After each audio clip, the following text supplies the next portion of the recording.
네, 오늘은 진정한 평안의 기준이라는 제목으로 함께 말씀을 나누도록 하겠습니다. 오늘 우리는 여호수아 11장의 막바지에 이르러서 거대한 가나안 정복 전쟁의 마침표를 찍는 장면을 목격하고 있습니다. 이스라엘 백성들이 애굽을 떠나서 광야를 지나고 요단강을 건너 여리고와 아이성을 격파한 것이 바로 엊그제 같은데, 어느새 남부와 북부를 휩쓸었던 그 엄청난 전쟁이 이제 끝을 맞이하고 있습니다. 그래서 여호수아가 이같이 그 온 땅을 다 점령했다라는 이 놀라운 승리의 소식은 우리로 하여금 나의 삶 속에서도 모든 역경과 고난을 이겨내고 승리할 수 있다라는 그런 굳건한 믿음을 갖게 해줍니다. 그러나 우리가 여기서 주목해야 할 대목은 단순히 내가 영토를 얼마나 많이 얻었느냐라는 외형적인 결과가 아닙니다. 성경은 이 승리의 과정을 기록하며 여호와께서 그의 종 모세에게 명령하신 대로라는 표현을 반복해서 말씀하고 있습니다. 이것은 이 전쟁이 단순히 어떤 땅을 빼앗기 위한 침략 전쟁이 아니라 하나님의 공의를 세우고 약속을 성취하는 거룩한 영적 전쟁의 수행이었음을 우리에게 가르쳐주고 있습니다.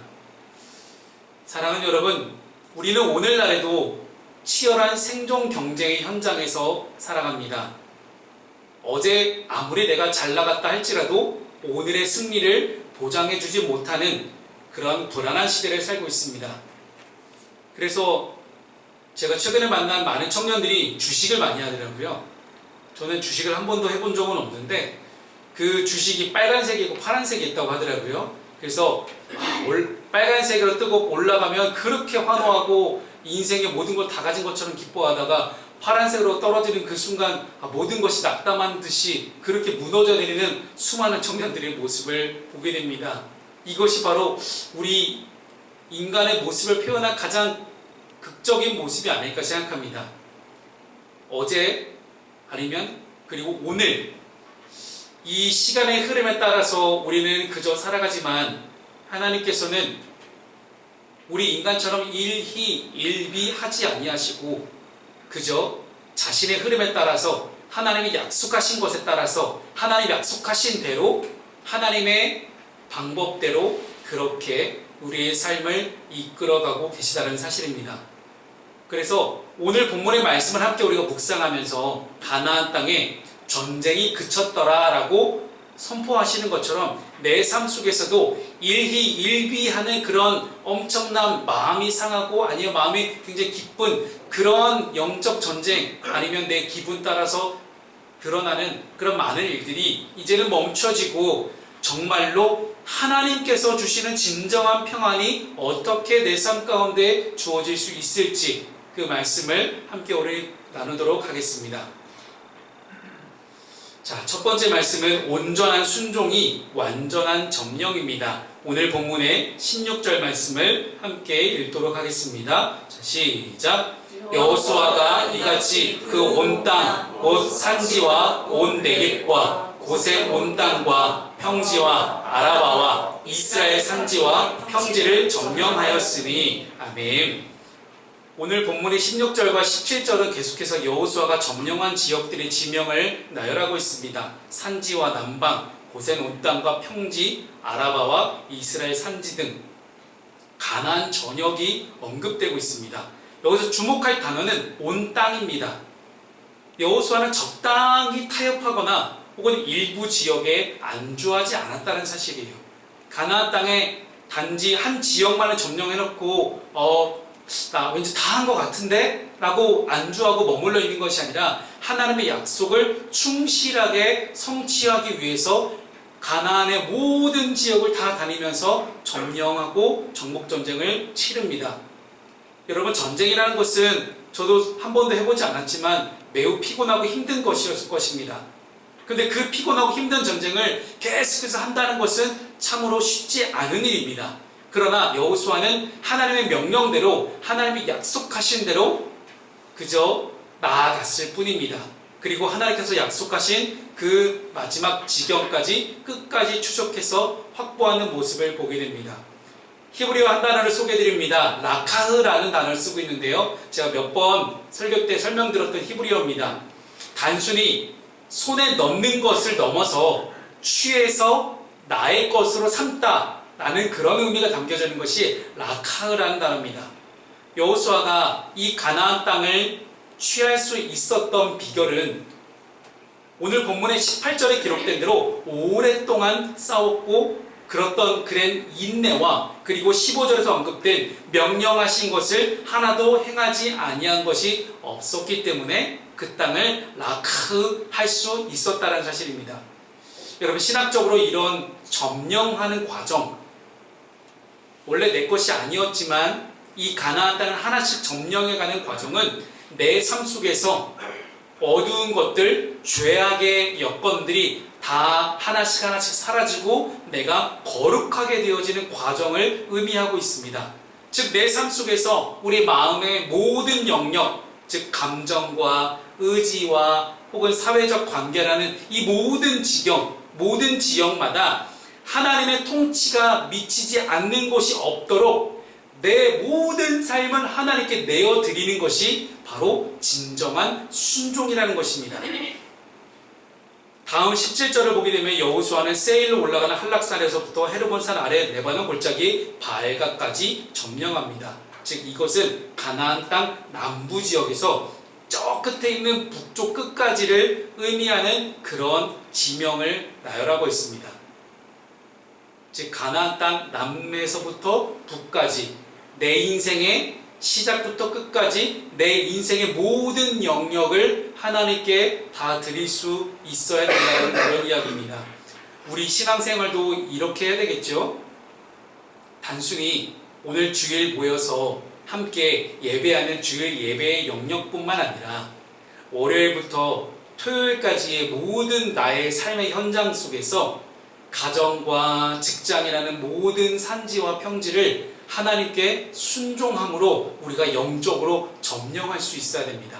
아직도 이 세상은 공중권세자본 마귀가 다스리고 있습니다. 끊임없이 내 삶을 무너뜨리려고 하고 있고 끊임없이 내 삶 속에서 내 열정 혹은 내 마음을 무너뜨리려고 사단 마귀는 늘 끊임없이 우리를 유혹하고 있습니다. 그래서 우리가 조금이라도 타협하고 하나님 앞에 나아가는 것이 아니라 계속해서 사단 마귀에게 타협하며 살아가기 시작한다면 우리의 삶은 여전히 가나안 땅에 머물고 있을 것입니다. 그러나 우리가 그 지역을 점령했던 여호수아처럼 저와 여러분의 삶의 모든 지역, 모든 지경, 그리고 모든 영역에 내가 교회에서는 예배드리고 교회에서는 크리스찬으로 살아가지만 밖에서는 예수 믿는 사람답지 않게 살아가는 것이 아니라 모든 영역에서 나는 하나님을 예배하는 예배자로 살아가야 된다는 것입니다. 그러나 내 자아의 고집이 아직도 살아있는 한 그것은 여전히 가나안의 잔재가 남아있는 땅 혹은 가나안의 우상 숭배가 여전히 남겨져 있는 그런 땅일 것입니다. 그러나 하나님께서는 여호수아에게 가나안의 모든 것들을 다 진멸하라고 하십니다. 왜요? 가나안의 우상 숭배에 조금이라도 물들게 되면 보이지 않는 하나님보다 보이는 신상에 더 집중할 것이 뻔했기 때문입니다. 그래서 보여지는 신상, 그 모든 우상 숭배의 것들을 싸그리 없애기 위해 하나님은 가나안 땅을 청소하시는 작업을 시작하십니다. 사랑하는 여러분, 하나님께서는 오늘도 우리에게 부분적인 승리에 도취되어서 살아가는 것이 아니라 내 삶의 온전한 순종을 통해서 내 삶의 모든 영역에서 거룩한 통치가 실현되기를 원하고 계십니다. 그렇다면 이제 우리가 해야 될 것은 무엇일까요? 삶의 적용 질문을 드리도록 하겠습니다. 내 삶 속에서 아직까지 하나님께 내어드리지 못한 미정복지대는 어디입니까? 내가 그리스도인으로 살아가지 않는 그런 영역은 어떤 영역인지를 물어보는 그런 질문입니다. 이 질문을 함께 여러분 기억하시면서 저와 여러분의 삶 속에 앞으로 일주일간의 일상생활을 살아가시는 동안 하나님께 나의 모든 부분을 다 내어드릴 수 있는 저와 여러분 될 수 있기를 소망합니다. 두 번째 말씀 보도록 하겠습니다. 진짜 평안함은 언제 올까요? 내 삶 속에 완악함을 제거할 때 비로소 오게 됩니다. 오늘 본문의 20절 말씀을 함께 읽도록 하겠습니다. 자, 함께 읽습니다. 시작. 그들의 마음이 완악하여 이스라엘을 대적하여 싸우러 온 것은 여호와께서 그리하게 하신 것이라. 그들을 진멸하여 바치게 하여 은혜를 입지 못하게 하시고 여호와께서 모세에게 명령하신 대로 그들을 멸하려 하심이었더라. 아멘. 이 20절 말씀은 매우 좀 난해하지만 중요한 신학적 통찰을 우리에게 제공해 줍니다. 가나안 사람들이, 원래 가나안에 살고 있던 원주민들이 끝까지 이스라엘에게 대항하다가 진멸당한 것이 하나님의 섭리 안에 있었다는 기록입니다. 가나안 원주민들 입장에서는 매우 폭력적으로 들릴 수 있는 그런 이야기입니다. 하지만 여기서 완악하다라는 이 표현에 우리가 집중했으면 좋겠습니다. 하자크라는 단어를 쓰고 있는데요. 마음이 단단해지거나 고집스럽게 굳어진 상태를 의미합니다. 이것은 출애굽 당시에 이집트의 파라오, 이집트의 바로의 마음이 완악해졌다는 것과 똑같은 단어를 쓰고 있습니다. 즉, 하나님의 일하심, 하나님이 이 땅을 창조하시고 다스리시는 유일한 신임에도 불구하고 그 하나님께 자신의 마음을 들이지 않고 딱딱하고 완고하게 굳어진 그런 고집스러운 상태, 그 상태를 가나안 민족들이 마음 상태를 유지하고 있었다는 것입니다. 마치 햇볕이 비칠 때는 부드러운 진흙은 말랑말랑해지지만 단단한 벽돌은 더 딱딱하게 굳어지는 것과 같습니다. 하나님의 위대한 승리 소식이 들려올 때에 기브온 사람들은 그 소문을 듣고 자신들을 낮추어서 비록 여호수아를 속이긴 했지만 그 여호수아가 기도하지 않고 그저 화친을 받아들였지만 어쨌든 기브온 주민들, 히위 족속들은 이스라엘 사람들과 화친을 맺었습니다. 그러나 가나안의 다른 6족속들은 오히려 마음을 더 단단하게 뭉쳐서 하나님께 대항했습니다. 똑같은 하나님의 일하시는 소식을 들었지만 한쪽은 살 길을 찾았고 또 다른 한쪽은 죽을 길을 찾으러 간 것입니다. 신학적인 관점에서 보게 되면 하나님은 모든 사람에게 구원에 이를 수 있는 선행 은총을 베풀어 주십니다. 하지만 그 은총에 반응해서 내 마음의 문을 열지 아니면 완악하게 내 마음의 문을 닫을지는 인간의 책임입니다. 가나안 왕들은 충분히 항복할 기회가 있었음에도 불구하고 자신의 힘과 철병거를 믿고 끝까지 고집을 부렸던 것입니다. 결국 그 완악함, 그 완고한 고집이 그들을 은혜로부터 차단시켰고 진멸의 길로 인도했습니다. 저와 여러분의 삶도 마찬가지입니다. 하나님은 때로 고난이나 환경을 통해서 우리에게 신호를 보내실 때가 있습니다. 그때 내 고집이 맞아, 내 생각이 맞아, 내가 이렇게 살아왔는데 그게 맞았던 거였어 하고 고집 부리기 시작하고 내 마음을 굳게 닫아버리면 하나님은 절대로 도우실 수가 없습니다. 진정한 영적 승리는 내 마음의 빗장을 풀고 하나님의 주권을 인정하는 것에서부터 시작됩니다. 주님, 제가 그렇게 살아왔지만 제가 틀린 것 같습니다. 주님의 뜻에 항복합니다. 주님 뜻대로 제 삶을 인도하시고 만들어가 주십시오 라고 고백하는 그러한 부드러운 마음이 바로 기적을 부르는 통로가 될 수 있습니다. 이런 완악함은 나를 보호하는 성벽이 아니라 나를 가두는 감옥일 뿐입니다. 여러분 잘 아시는 타이타닉호 기억하시죠? 네. 1912년에 당대 최고의 기술로 만들었던 이 타이타닉호가 빙산에 부딪혀 침몰하기 직전의 일입니다. 이렇게 사고가 나기 몇 시간 전에 인근을 항해하던 캘리포니아호라는 작은 배로부터 긴급한 무선 메시지가 타이타닉호에 전달됩니다. 주의하십시오. 이 근처에는 거대한 빙산들이 떠다니고 있습니다. 항해하실 때 극도로 주의하십시오 라는 그런 메시지였습니다. 이것은 죽음을 피할 수 있는 결정적인 은혜의 신호였습니다. 하지만 타이타닉호에 타있던 그 무선사, 무선 신호를 담당하던 그 필립스라는 사람은 당시 승객들의 어떤 개인적인 컴플레인, 불평, 불만들을 처리하느라 매우 바쁘고 피곤한 상태였습니다. 그깟 빙산들이 뭐길래 우리 배는 가장 크고 웅장하고 아름답고 최고의 기술력으로 만들어졌어. 문제 없을 거야. 그래서 그는 반복되는 빙산 메시지가 시끄럽고 방해가 된다고 느껴졌습니다. 결국 그는 신경질적으로 무성게 되고 이렇게 답신을 보냅니다. 욕이 섞여 있긴 하지만 여러분, 닥쳐라! 지금 나는 바쁘다! 그런 소리 할 거면 무전 보내지 마라! 하고 무성기를 아예 꺼버렸습니다.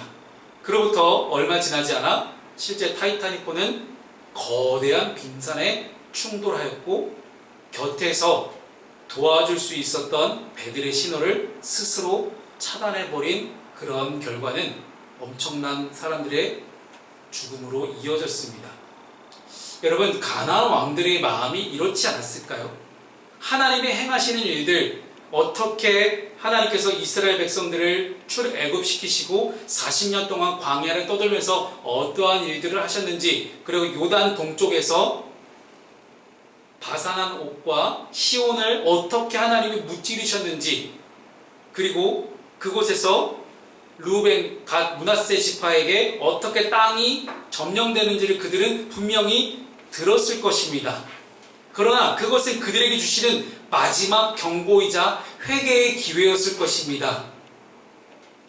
그럼에도 불구하고 완악했던 그 이스라엘 가나안 땅에 살고 있었던 원주민들의 왕들은 내 성벽은 튼튼해, 내가 가지고 있는 이 철병거는 그 당시 가장 강력한 무기였어 라는 그런 완악한 확신에 빠져서 하나님의 신호를 스스로 차단해버렸습니다.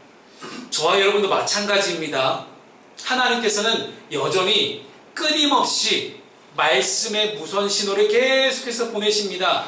우리가 와이파이에 접속만 하면 언제든지 스마트폰으로 무언가를 다 찾을 수 있는 것처럼 하나님께서 끊임없이 언제나 우리가 접속만 하면 하나님의 음성을 들을 수 있는 엄청난 무선 신호를 계속해서 저 여러분들에게 보내고 있습니다. 가끔 우리가 엉뚱한 길로 갈 때 그 길은 위험하다, 내게로 돌아와라, 네 고집을 꺾고 이제는 내려놔라, 마음을 부드럽게 해라 라는 그런 신호를 주실 수가 있을 것입니다. 이때 하나님, 저 너무 바쁘니까 방해하지 마세요.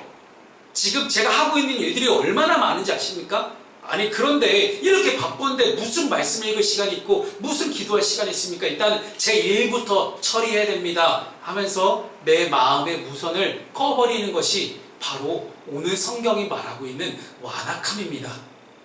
반면 기브온 사람들처럼 조금 부족하더라도 그 신호에 응답하며 엎드려서 화친을 청하고 날 좀 받아주십시오, 날 좀 용납해 주십시오라고 엎드리는 자, 하나님의 말씀의 신호에 순종하는 사람에게는 반드시 살 길이 열려집니다.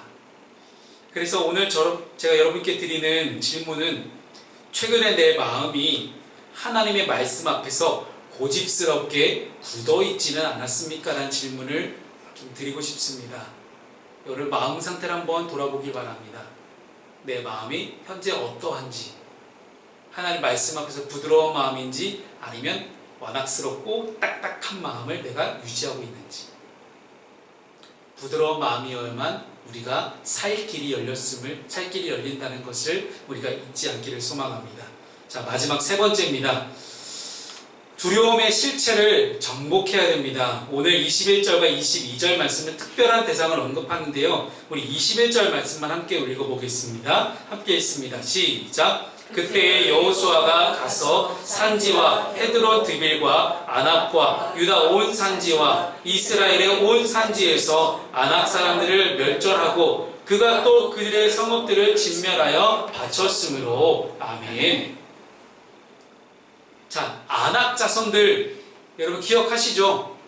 40년 전에 모세가 지도자였을 때 처음으로 애굽 땅을 나와서 이스라엘 땅을 정탐합니다. 가데스 바나에서 진을 치고 가데스 바나에서 그들이 12명의 정탐꾼을 보냅니다. 그런데 똑같은 것을 보고 돌아왔지만 10명의 정탐꾼은 우리 들어가면 죽습니다. 들어가면 우리 다 메뚜기와 같은 그런 존재라서 쟤네는 키도 엄청 크고 싸움도 엄청 잘합니다. 쟤네부터 우리 무조건 칩니다. 우리 들어가면 다 죽음입니다. 우리 죽음의 길로 이끄는 저 모세를 당장 처단해야 됩니다. 우리 다시 애굽으로 돌아갑시다. 했던 그 10명의 정탐꾼 기억하시죠?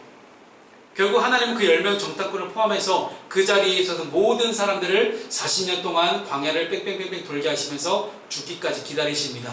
그 모든 부정적인 평가를 했던, 동조했던 그 모든 사람들이 죽고 이제 새로운 사람들이, 새로운 세대가 태어났을 때 그 사람들과 함께 하나님은 여호수아와 갈렙만 들어가게 하십니다. 처음 애굽 땅을 나왔던 수많은 사람들 중에 단 2명, 여호수아와 갈렙만 살아남았죠. 왜 그랬을까요? 그들은 12명의 정탐꾼 중에 유일하게 그들은 우리의 밥이다. 하나님께서 그들을 우리에게 주시기로 약속하셨다.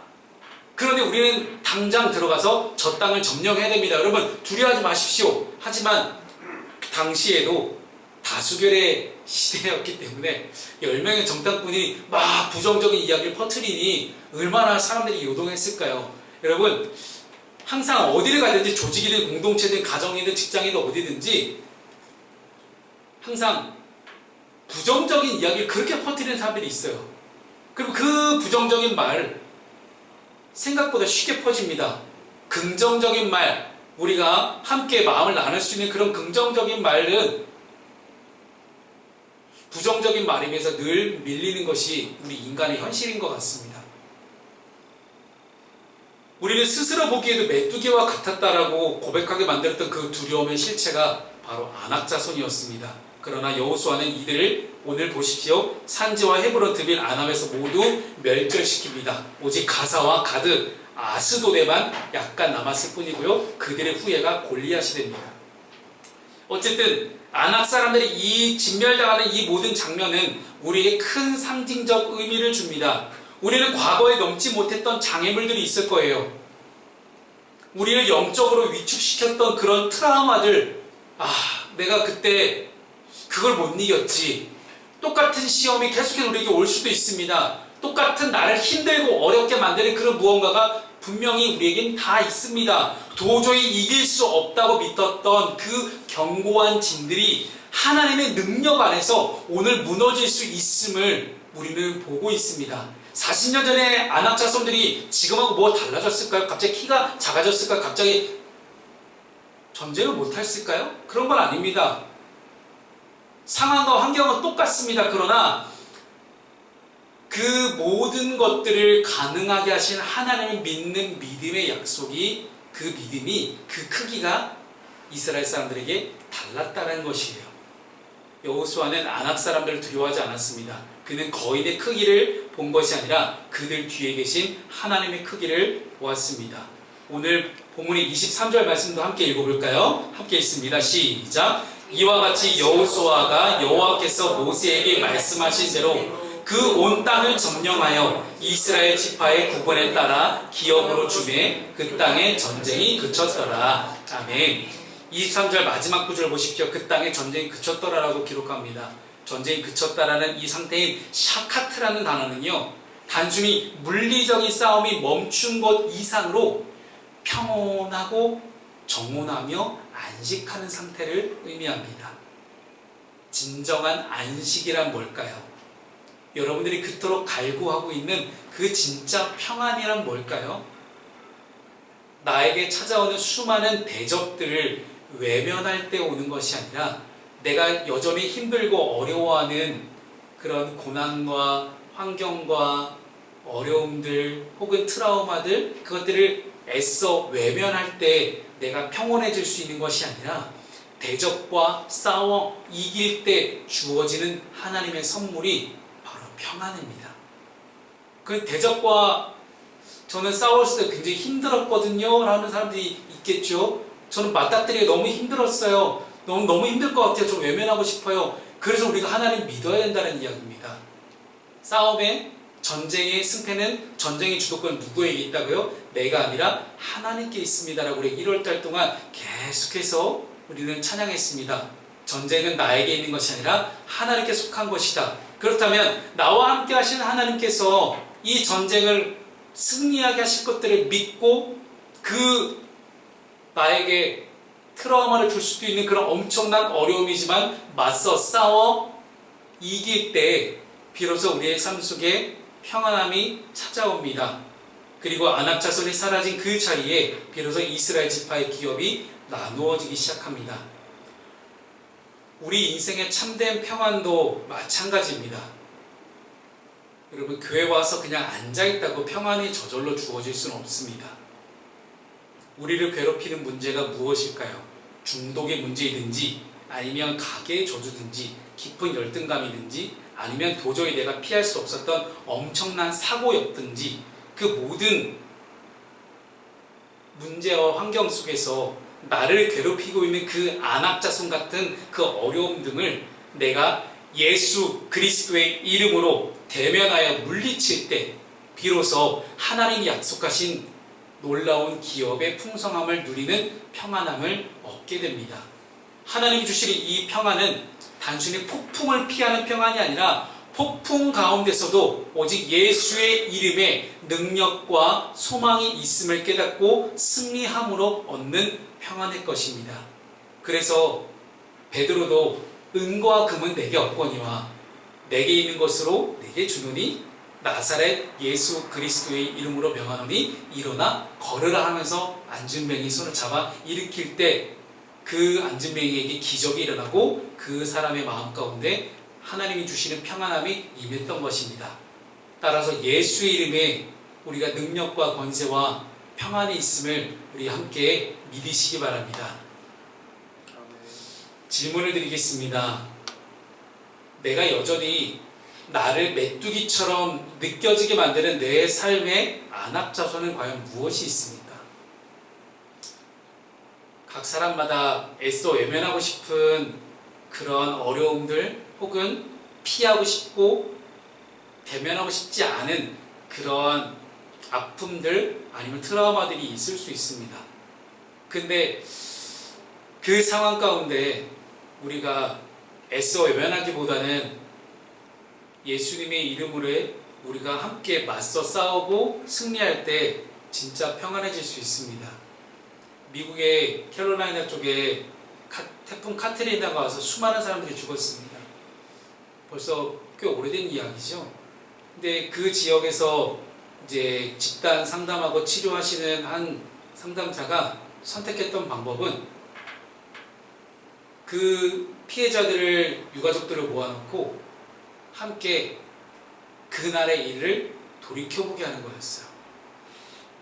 물론 굉장히 힘들고 어려웠을 것입니다.